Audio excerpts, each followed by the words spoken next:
हॉटेलमधून बाहेर काढले म्हणून मद्यधुंद तरुणाने थेट पोलिसांच्या श्रीमुखात लागवली. श्रीरामपुरातील धक्कादायक प्रकार. श्रीरामपुरात भर रस्त्यात पोलिसांवर हल्ला, मद्यधुंद तरुणाचा धिंगाणा.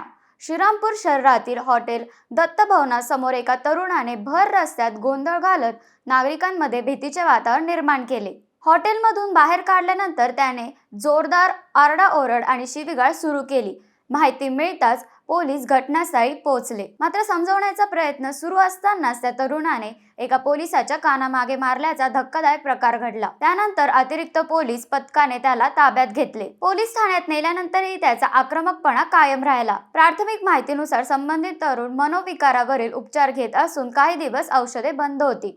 त्याचबरोबर त्याने मद्यप्राशन केल्याचाही संशय व्यक्त केला जात आहे. या घटनेनंतर पोलिसांनी त्याच्या विरोधात आवश्यक कारवाई सुरू केली असून न्यायालयात हजर करून पुढील वैद्यकीय आणि कायदेशीर प्रक्रिया राबवली जाणार असल्याची माहिती पोलीस निरीक्षक खैरे यांनी दिली.